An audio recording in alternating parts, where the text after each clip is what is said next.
Hi, I'm Bill Pearis, an editor at Brooklyn Vegan, and you're listening to BV Interviews, which features conversations with some of our favorite musicians.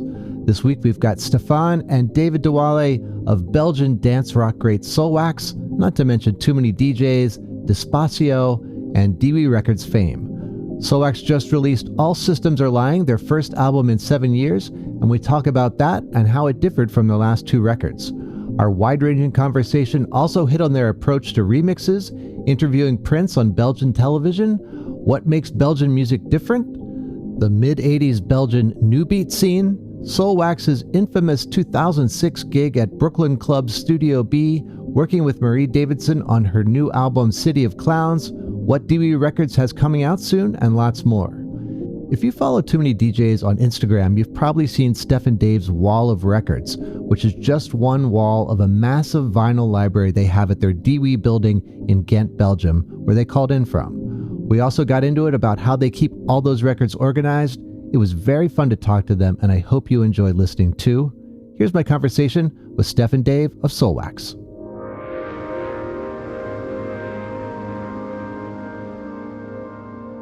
I'm very pleased to have with us Steph and David from Soulwax today. Thanks for talking with me. And where are you today? We are in our studio in Ghent. We just came in from Miami, so we're a little bit jet lagged. So if we don't make any sense, don't hold it against us. Blame State of Florida. Right. I was going to say, I must applaud your stamina. You have been doing so many interviews for this album. Last week, you were here in New York City for a rough trade that you did with Nancy Wang from LCD Sound System and LaJuan McLean. And then over the weekend, you were in Miami for a 3 Points Festival. Yep. Do you feel like our album just came out 3 days ago and I'm already exhausted? Well, we felt exhausted before we even made it. Yeah, that's like...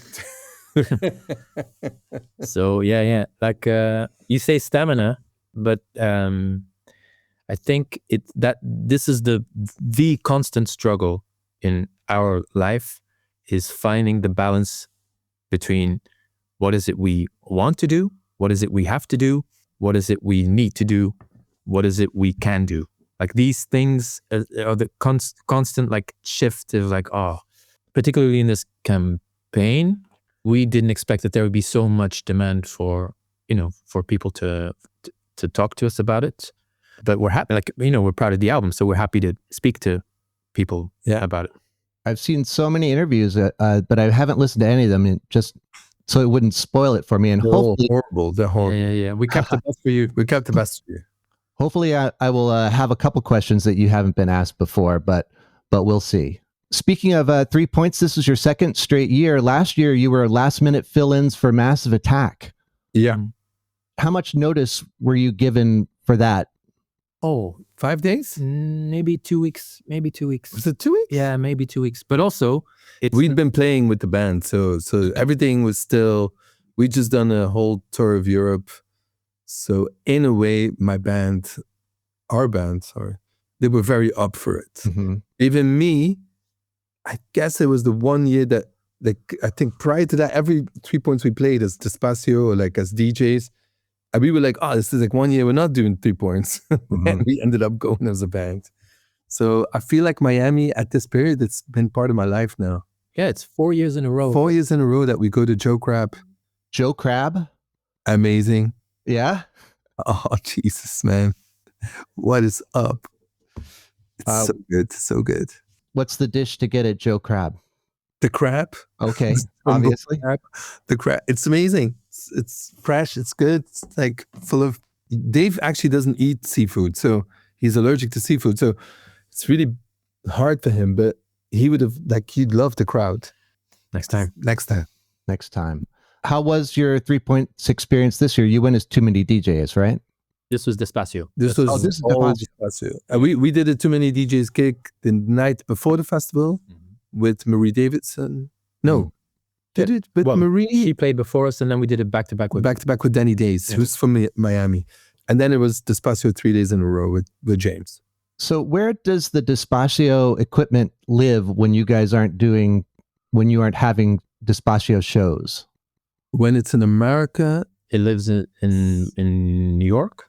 And then if it's in Europe, it lives in Belgium. Okay. But it's just in storage, waiting Right. for the next outing. Right.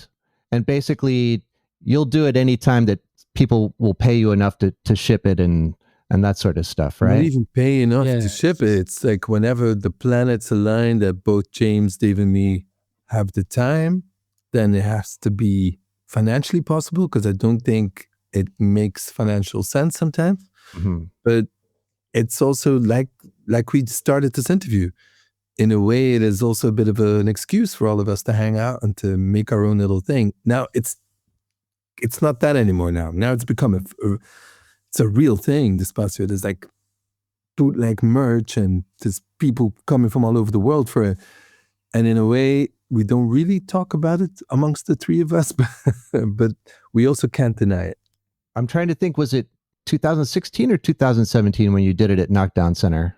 I think maybe 18. Oh, maybe 18. Okay. Yeah, I think maybe 18.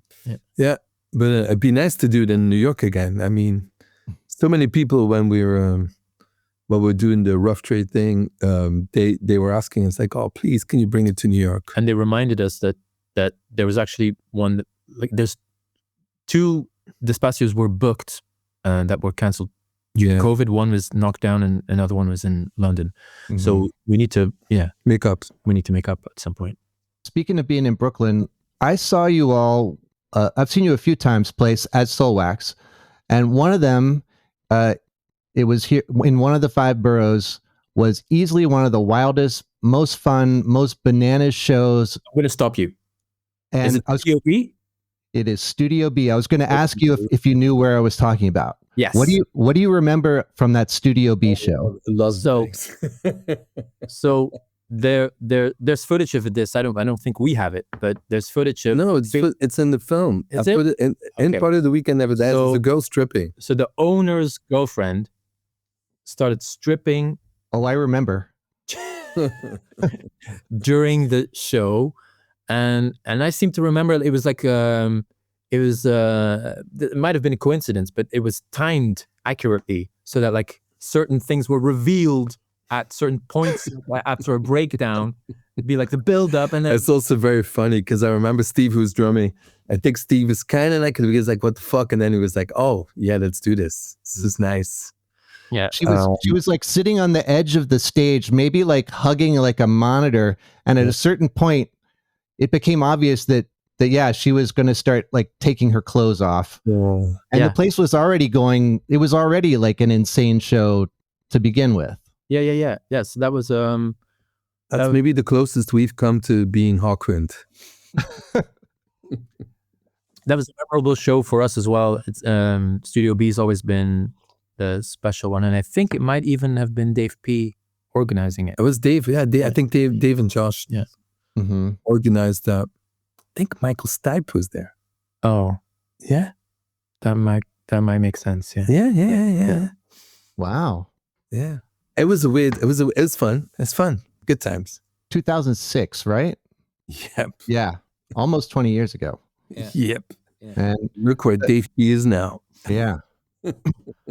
And what the Claxons were on the bill. Part of me wants to say that the Horrors opened, but maybe I'm mixing up my Studio B shows. Yeah, no, it was Yeah. Claxons opened for us. Yeah, because at the time, weirdly, the Night Versions album was put out in the US by Modular Recordings, which is a That's favorite true. label. And Claxons Lois on were also Modular. Yeah. Modular, yeah. Yeah. But we befriended them, I don't know, like a few years before that. And we were all excited about touring in the US together. Was that your first New York show? Probably not, right? No. No, but was it the first Night Versions? Maybe for Night Versions, when we did that, I think that must have been the first one. Yeah, maybe. Well, yeah, people still talk about that show. Like anybody who was there, like remembers it. You know, Justin Strauss was there. that I believe. Yeah, for sure. Which show? Yeah, like Justin was everywhere. He still is. Yeah. Yeah, it's exactly Amazing. true. Yeah. He was at Portola. He was the whole time standing in the DJ booth with us. That's It's awesome. fun. So your new album, All Systems Are Lying, it's your first in 7 years.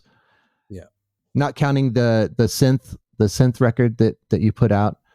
How do you decide when it's time to make a new album? Is it a let's make a new album, or do you need a specific inspiration? Paul, there wasn't a specific, there wasn't a meeting or a conversation between Dave and me where we were like, oh, we should make a Soulwax record.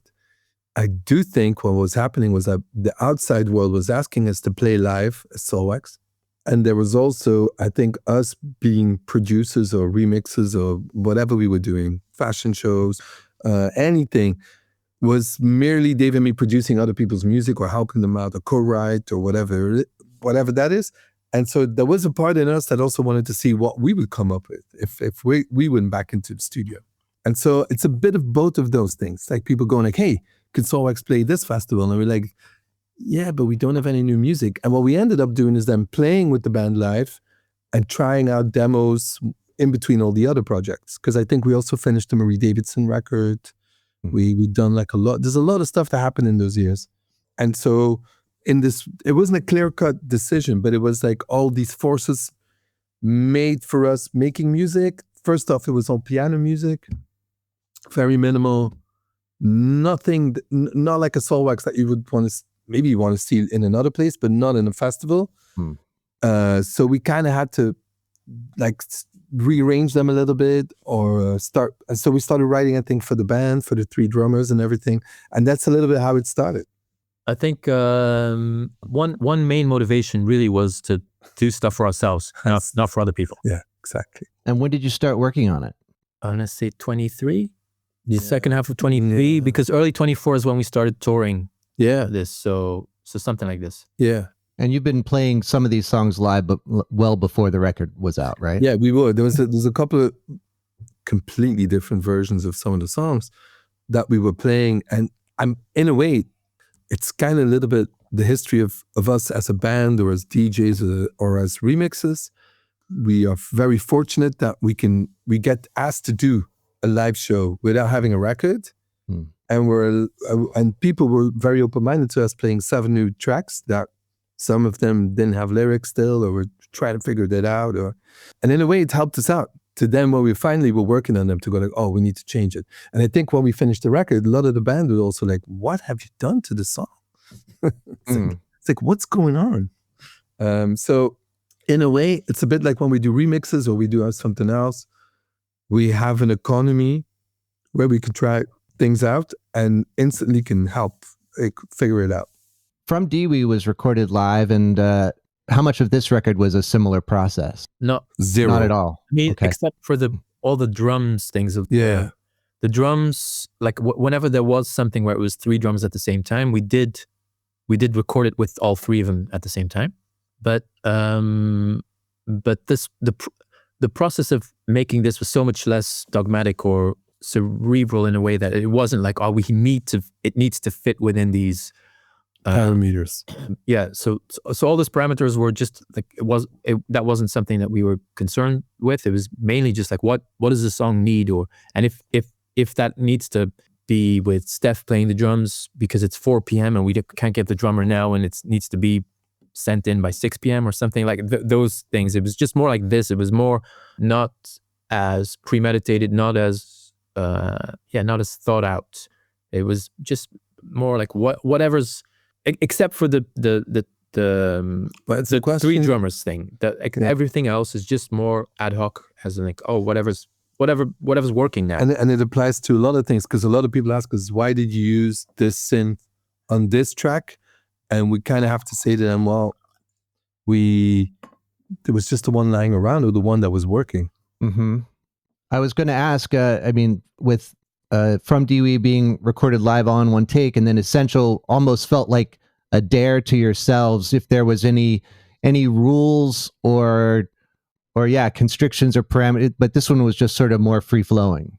Yeah, it was. And I think Essential, it was also this idea of like, we'd done From DEEWEE, and then there was this Essential, like BBC asked us to make an Essential mix, and we were like, oh. And I think we started with one song, we were like, would be good. And then we're like, but why don't we just make a whole record? We just don't tell them, just make Essential, send it to them. And I think they were confused because they were like, can you guys give us the track list? And we put like Essential 1, Essential 2, all by Soulwax. They were like, wait, is that all original music? We're like, yeah. So I guess that just seemed like an opportunity too good to let go. But it also informs you on how we work. But this was more a free-flowing thing where I think for Dave and me, producing so many other things around us with the label and other things, fighting for time, fighting for room, just space to do it. I think this was just like what's going to come out of us. Yeah, and also to make it less about the process and more about the songs. Yeah. Like more like, I think the only sort of preconceived idea that we had was that we wanted it to be songs as opposed to, instrumental dance music. Literally, you wanted to run free with the music this time. Yeah, this is. I also do think that's a pivotal song in the making of the record, because I think when we came up with that was so not easy, but it was a really easily constructed song. Just the words came out of us, the groove came out of us, and it was kind of like, oh, okay, we're doing this.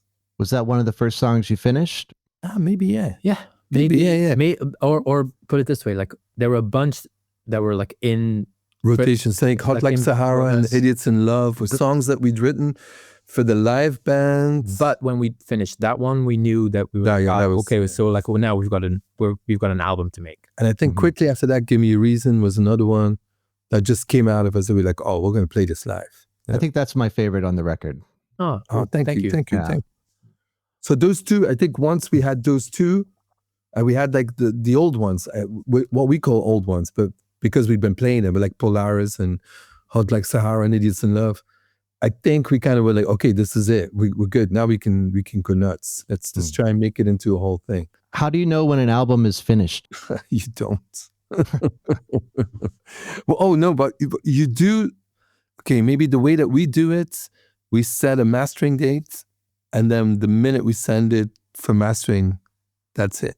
Because you can't go back to that. Having said that, though, we resent the mastering. Yeah. Researching this interview, I stumbled upon an interview you did with Prince that was on like a Belgian version of MTV called TMF in around 2000. Dutch Belgian MTV kind of station that asked Dave and me to be. They gave us sort of a carte blanche to make a TV show where we could play whatever we want. Yeah, they'd approached us and they were like, do you guys want a show? We were like, we don't really want a show. And I remember the record company was like, you should do this. This is amazing. But we were like, we don't really want to come to the studio. Like, no ways, you could do it on a handy cam. You just tell us what videos to play. And it ended up turning into a little bit like Essential, like what we talked about. It's like at some point, we thought nobody was watching this. Also, we were like, this is like at midnight on a Sunday night. Nobody's going to watch this. And like we gave away Dave's girlfriend's car and stuff like that. We just done the dumbest stuff. And then play like, I don't know, like 12-minute versions of, I don't know, FX Twin and the weirdest videos that we liked. Gary Young, Plant Man. Like we were going in. But it turned out to become more and more popular, and we were like a little bit the odd ones out in that whole thing. And then when Prince, apparently he said, I want to do one interview for Holland and Belgium, and the guy from the network who really liked it, he's like, oh, but he really only wants to talk to musicians now, because he'd walked out of every interview so far. And we were like, no, we're not going to do that. It's a recipe for disaster. And we had tickets to go see 9 Inch Nails, I think. And we were like, what? We're not free. But they pushed us, and like they really pressured us. And so we did it. And then in the end, it's like a weird, how can I say that? It was like a weird thing that now a lot of people have rediscovered. But for us was weirdly, how can I say that? They always say never meet your heroes. But in a way, it was hard for us because we wanted to ask him questions about the revolution and what we liked and everything, that's because we're huge fans. But we were given instructions to not talk to him, not call him Prince, not call him this, don't talk about this, don't talk about this. So we were a little bit like, being held hostage. I've seen more awkward interviews, but it looked a little tense at times. It begins very tense and it ends kind of very loose, and he's making jokes. And then I remember vividly, Dave and me were like, well, we're going to ask one of the questions we're not allowed to. I think she clocked us, his publicist. She was like, interview done. She's like, thank you. It's like, best interview ever. He didn't walk out. And we were like, oh, that's the benchmark. Amazing. And around that same time, you guys were covering Pop Life live, right? Yeah. So we were lying our asses off. I'd bought a Casio digital guitar, which had a built-in drum machine. It's like a digital, like nylon string, plastic toy guitar, really, with a built-in drum machine. And at that point, just prior to the album being released, I'd done a few like small solo gigs where I would cover songs like The Funk. I would do, and I would do, I don't know, Final Countdown. I forgot about this. Yeah. And you do the Final Countdown? Yeah, like That's awesome. But like shitty one, like but almost like in an underplayed, like Dave was in Pavement. Yeah. But with a Casio guitar. And so when we did Soulwax shows, it was like one of those things like, oh, maybe we should do one song like that. And then that kind of gradually became us playing Pop Life. And that, that Prince period was hugely influential on our musical development. So kind of back to what Steph was saying, like I get that people, we keep getting sent screenshots of, us with Prince, and people have rediscovered it. But really in our minds, it was a bit of like a missed opportunity, because here's this person that, we would have loved to picked his brain or talked about or even shared things that we like saw or heard in his music. And that door was very much closed off. So it's kind of bittersweet when people bring that up. It's a bit like, I get that it's and I can also feel a lot of people, for them it's like, oh, you met Prince. Yeah, but and you're like, yeah, but the styles of both Prince and you guys could not be more January 2000, Especially you, Dave. I was like, is that him? It's like, I couldn't quite tell. Also, like, you don't get to see your face that much in that. Okay. Well, maybe it wasn't me then. I have been able to rewatch it. I don't dare. Speaking of doing covers, I saw that you guys are doing Telex's Moscow Disco live now. Yep. Belgian synth pop legends Telex. Yeah, who I think for Dave and me, very underrated, huge influence on us. So Belgian Also. Like they are this... Can't even describe how Belgian they are to a lot of people. Even in the way they use Flemish words and they're very Brussels. I mean, they're huge influence. And I think while we were doing the live setup, we were like, oh, it's in the same key, it's in the same thing. Let's just go for it. And it's fun to do. When you say very Belgian, are there earmarks for like Belgian music? Well, that's a good point, but I don't know how to, we're not, how do you call it, archivists or historians. So we don't have an academic angle on this, but there is something very interesting about the music. I was in a record store in Miami called Technique, and there was a girl playing records, her favorite records, who's behind the counter. And she was playing Front 2 for 2, You Man, went into a Neon Judgment thing. It just turned into all stuff that I was like, oh, it's like what I grew up on. Then easily went to Executive Slacks, but I think Executive Slacks, The Buzz, all that stuff wouldn't have happened if it wasn't big in Belgium at that point. Belgium had this really weird electronic scene that actually has never stopped in a way. Telex is like New Beat. All of this for me is a very, very good, because we never thought about it, but doing these interviews, it just becomes clearer and clearer to me that all that music was so all around us all the time. A lot of the big people, and I'm not saying the Telex guys because we don't know them. But I think for a lot of the New Beat stuff, some of these people were people that we would see almost every week because of our mom and dad or everything or what was going on. And so we have it in our DNA a little bit, even if he would have denied it. And at the point that we start Soulwax, everything in Ghent, especially in our hometown, is techno. It's all RNS. It's Renate Sabine. It's I love techno. It's 10 days of techno. They become these huge festivals. And we just decide to become a weird, I don't know, indie rock band because we like Caius and we like Monster Mine. It was our way of rebelling a little bit about what was going on around us. And I think while we were making those records, people like Chris Goss or Dave Sardi or Flood were kind of saying, hey, you have that in you. This is in you. You guys, that is where you come from. And I think maybe that's been a turning point where we were able to join the indie rock thing or the rock thing with whatever we had in us already. Is that a good explanation, or is that just really bad amateur psychology? But I think I'm also Nobody's wondering. saying yes and no. Well, the question was what makes it typically Belgian, and that's something I don't really.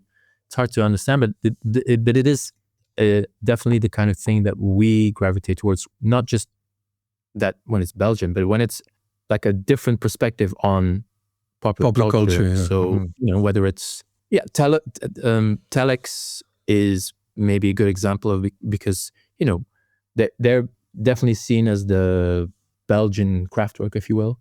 They're probably also the only band that Kraftwerk were friends with.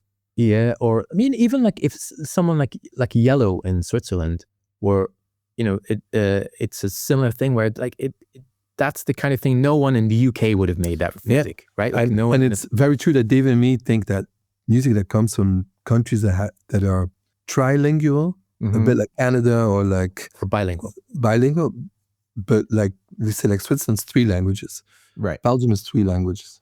I think they always make for these weird, I don't know how to call it, but like weird reflections of pop culture that we easily gravitate to. You say you're not archivists, but during your Radio Soulwax sort of era, you made some like really cool like mixes that got turned into sort of web documentaries and stuff. Speaking of New Beat, there was one on there that I remember watching back in the day that were very cool. And I mean, you guys know you have a million records behind you right now. You guys know what you're talking about in a few genres, at least. Yeah.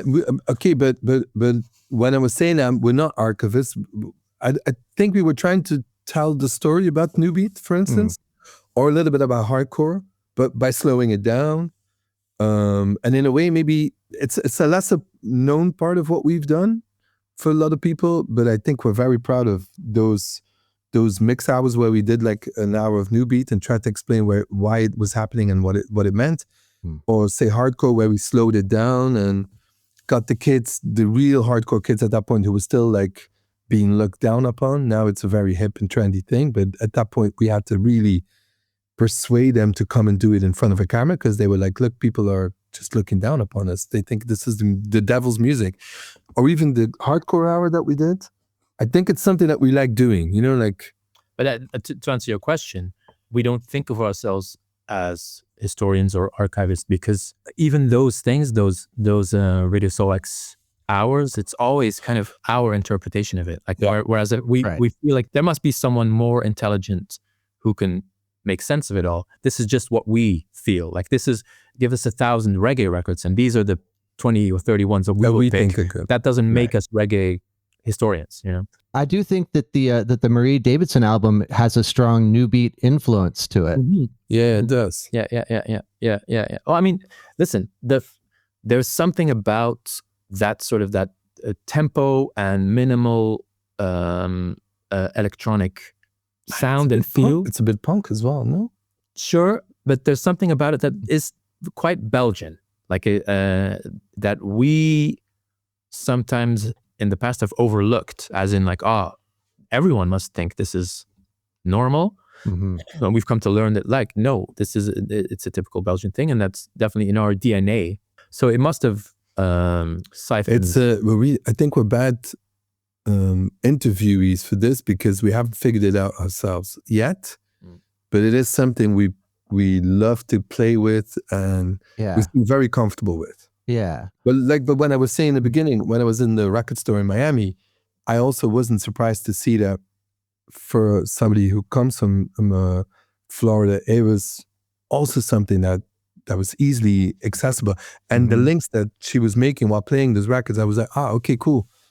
Crackdown, Cabaret Voltaire, all this stuff, which is all stuff that we grew up on because that's the stuff that was being played all around us. Yeah. I did college radio from like 88 to 92, and we would get packages from Wax Tracks every week because they were just cranking out the 12-inch singles, and there would always be like Play It Again Sam stuff in there as well, Weatherman, so right? Weatherman was put out by Wax Tracks. I was I was just going to say that the Marie Davidson record specifically reminds me of The Weatherman. Like, oh, amazing! Thank you. I mean, yeah. We That's a compliment. because they were like, it was one Belgian and one guy from California, right? Yeah. And they had Punishment Park. Mm-hmm. That was amazing. I met the Belgian guy once because he was at a certain point, mid-90s, he was working for like a recording studio, and he was trying to, what do you call that, like to get people to come and record. And so we visited it once, and yeah, he was a great, like you could tell he had that spirit that is sometimes lacking right now. You know, like people just. But that's what I'm trying to say. I think when I said punk, I didn't mean punk because punk, like you would think of it now, but this idea that anyone could take up a synth or make a record. So it was also down to this economy again. I think it's a bit like James having Night Moves as well. It actually is making an economy because what he can do is now he can make a record, just go there, and if people seem to dance to it, like, or they like it, it kind of works. I'm not saying he's doing that, but it felt like at that time at New Beat, or like at certain points in New Wave as well, I think a lot of people here were just cutting a record, and if you could play it and people seemed to like it, and there were sometimes there were weird things, but people seemed to really be open-minded to it. You guys are known for your remixes as much as your own music in a lot of ways, from The Gossip to Daft Punk, Tame Impala, Fontaines DC, Wet Leg. You haven't had one out in a little while, I feel like. Are you working on any at the moment? No, we did this, doing so much press for this album. The remix question comes up, and honestly, like we did one for Marie. We did one for Marie, and we did one for Soulwax that's going to come out. But for us, they're already. We can't remember what the last one was. We haven't done one for somebody else. No. So it might have been Fontaines, maybe. Yeah, maybe. I feel like Wet Leg was after that. But yeah. Okay, so that's already 3 years ago, I think. Yeah. So we've had some. We need to get on it. We've had some requests, but that we it's either like we're genuinely too busy because we're making the album, or like a million other things, or having food at a restaurant, or we just don't hear something that we can, like we can only make it worse. Yeah. Right. I know you've said that you turn down most requests, whether it's too busy or it just doesn't work. But I recently read that in the case of The Gossip's Standing at the Edge of Control, you asked to remix that. Yeah. Have there been any other cases where you've initiated the remix? Yeah. Oh yeah, I think NGMT was one. Actually, Fontaines, yeah. Fontaines, we were like, hey, this is like, can we just give us the multi-track? And they were super cool because they were like, yeah, sure, we'll make a vinyl out of it and stuff. Let's see what else. We've come at a point where that becomes easier now, Sometimes, I don't think anyone said no though. Did somebody say no? We did one, did it come out for Arcade Fire, for Spro? That they never put it out. No, they never put it out. Yeah. We made a remix of Sprawl that we were very, very happy with, and like people genuinely sometimes still come up to us and go like, "Hey, can you play it?" And we've given it to them, but they never really wanted to release it. But I mean, listen, like I was saying, a lot of them we make because we also need something in the weekend to play. To go back to the economy, which is a bad word, but I mean, it is a little bit that. Like, we'll. Or when we do Despacio, like even when we're doing this, but there's a lot of edits that we do for Despacio that are just made for that. I was going to ask if there are any songs that you'd love to have a crack at getting the stems and stuff. Yeah. Specifically, there's one that like we made an edit for Despacio of a song that it might seem unlikely, but it's Passion by Rod Stewart. And it would be like, we could do a much better job if we had the multi-track. Steph, you got one? To be really honest with you, whenever we get the stamp, because when we do fashion shows, we sometimes get given a lot of stamps from like really amazing stuff. I don't have one that I specifically would be like, oh my God, because it's always nice to hear them. This is the historian or the archivist part of me where I'm like, oh my God, how did they record this? It's always nice when we're allowed to delve into the process. Yeah. On that, like in this other interview that I was reading where I think this first came up, I heard like when you did the Rolling Stones remix, you had like a person from ABCO or whatever, like in there with you, sort of like crossing her arms, like, when are you guys going to be done with this? She was really nice. And she was very super sweet. sweet. She was super sweet because we have to explain it, but it felt a bit intimidating, yeah, because like you would have somebody with us.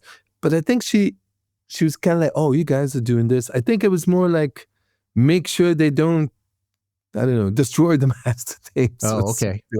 Or like it disappears. Or she was really sweet because she brought us, because we told her we were big Jodorowsky fans, and she brought us 2 big posters from Holy Mountain, and she was really sweet. But then we were like, look, we'll need a little bit of time here. Do you want my mom to show you where the nice waffles and chocolates are and pancakes? And she was really sweet. It wasn't it's just, I think it's a process when we do remix where you need a little bit of leeway to experiment. And I think if you have the artist with you, it could be sometimes, or the person representing or whatever it is, it just makes you go a little bit more scared of like, oops, should leave Keith Richards in there. Let's talk about DEEWEE, the label, a little bit. As we said earlier, you released the Marie Davidson record earlier this year. It's one of my favorites. Oh, cool. And you've got, next month, you've got, is it Asamoto or Asamoto? There's a new 12 coming out. And there's also a record we're working on with them that's coming out. And then Cecile Fernande, am I pronouncing that right? By Natasha. Yeah, Natasha Pearis is someone that we've been working with for a few years now. Yeah. We released a cassette 2 years ago, I think, or a year and a half ago. And then this is her first kind of album based on her mother and grandmother. Yeah. No. Any other DEEWEE releases coming up? There's a lot of stuff coming up. There's a new band called Hattie Hattie, which we did. We're doing a record with. We're releasing a 12 soon. There's also 2 Justin Strauss projects that we're gonna release that we still we've been working on for a long time, and we there's another guy called Leo Vincent who's amazing. And then there's the new Charlatan Boris record that we're working on. Just prior to this interview, listen, an hour before we were working on it. Oh, okay. How far along is that? Like one day it's 20%, another day it's 90%. It depends on. So 60%. Tell me a little bit more about Hattie Hattie. Where are they from? They used to be, I think they would release music under the name Nit and Sansi. And they are a couple that Dave and me have known for a really long time. And they make a lot of experimental art and stuff like that. And they were like, look, we've been talking about doing stuff together, because I think for a lot of people, they ask us sometimes like, how do people get on DEEWEE and how does it work?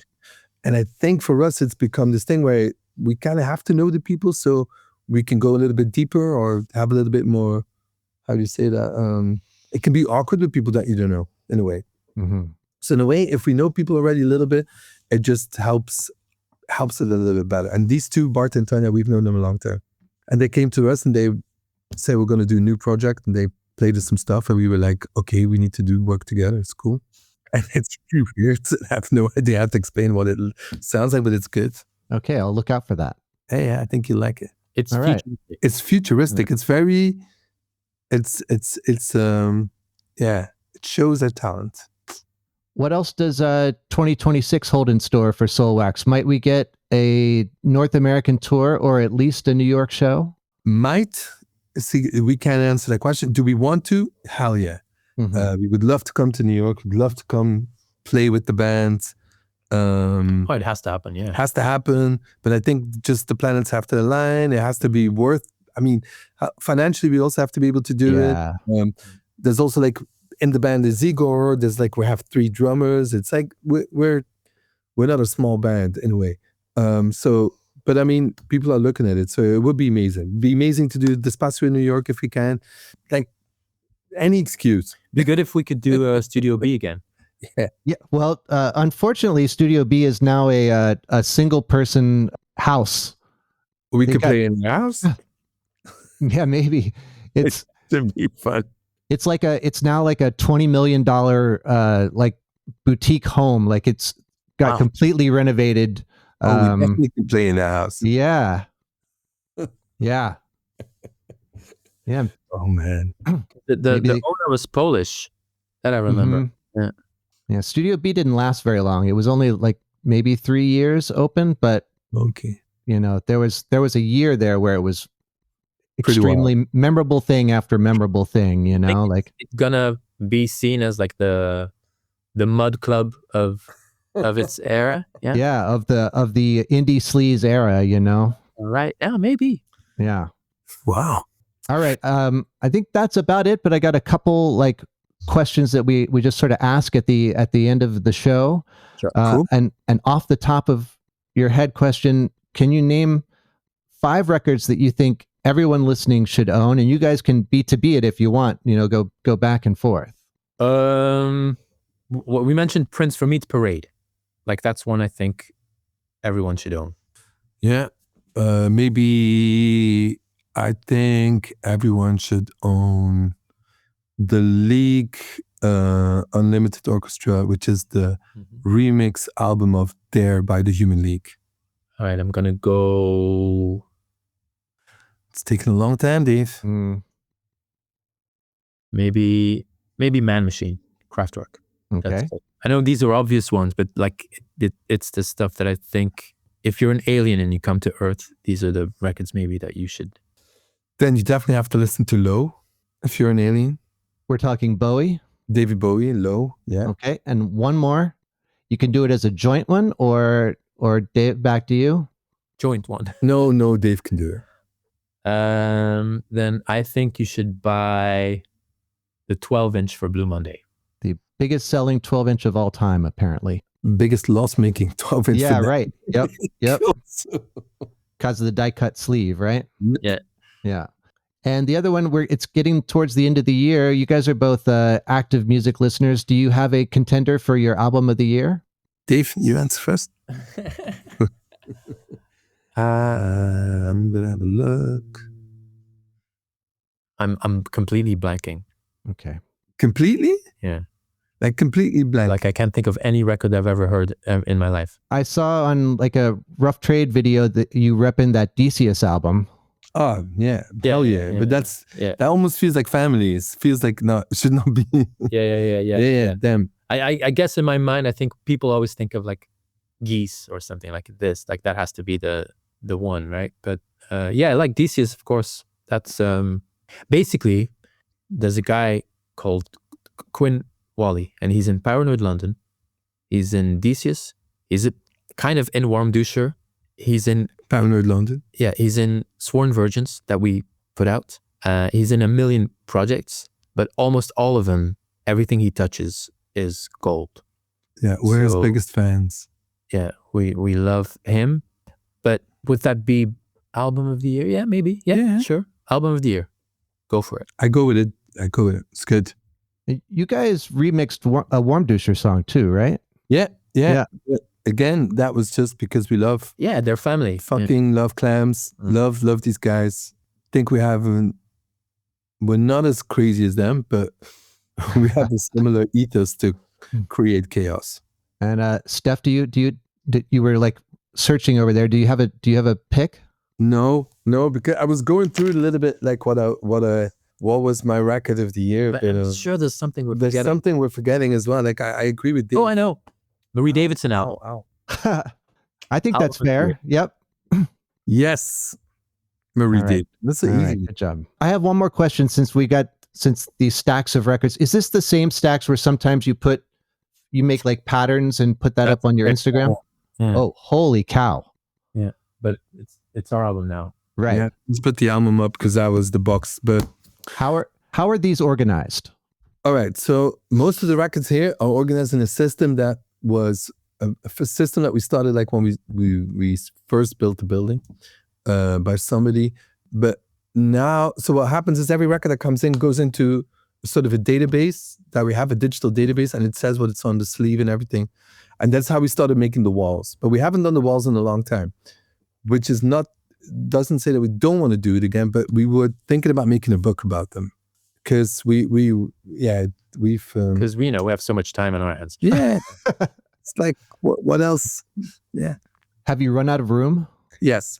Yeah, multiple times already. Multiple times. So there's a outside. It's very funny story. Our architect came in and we were saying to him like, oh, we need to make we need another cupboard. And he just looked and he was like, why don't we just buy the building next door and you just go through? And we're like, we don't have that kind of money. He's like, yeah, but then you could just keep expanding. And we're like, nope. So they're just piled up on the floor like they are at my apartment? No, on the floor. But I mean, we need to reorganize a couple of things. Basically, there's a warehouse outside of Ghent that has a huge amount of musical gear and not just vinyl and all kinds of stuff. Despacio equipment. Despacio can't even get in here. Okay, I meant at the warehouse. There's separate flight cases and they go down into the cellar. Yeah. They just but we do have another sound system in there. Yeah. All right, guys. I think that's going to do it for us. All right. Cool. Thank you so much. Thanks so much for talking to me. Hopefully you're at the end of your press cycle nearly. Yeah. Well, today we are. So okay. That's fantastic. Is there anything else we should know? We love Justin Strauss. We love James Murphy. We love Nancy. We love Pat. We love Max Pask. We love Goodroom. We love Goodroom. We love Night Moves. We love Night Moves. We love the Four Horsemen. Yeah. We really love Ergot Records. Ergot's good. Face you love as well. Yeah. Love Mass Books. Any excuse. All right. Well, hopefully we'll see you here soon sometime. All right. Cool. All right. Guys, thanks so much. Thank you. Bye. Bye. Thanks again to Steph and Dave of Soulwax for being on this week's show. Soulwax's new album, All Systems Are Lying, is out now on DEEWEE, and let's hope Soulwax tour North America for it in 2026, because they're one of the most amazing live bands you'll ever see. Meanwhile, you should check out our other podcast, BV Weekly, where my coworkers Dave and Andrew discuss the week's hot button music news, the latest releases, and more. You can also follow Brooklyn Vegan on social media, and if you like this episode, be sure to like, subscribe, write us a review, give us 5 stars, and tell all your friends about it. Big thanks to our mix engineer Nick Gray and Michael Silverstein for the theme music. I'm Bill Pearis. Thanks for listening.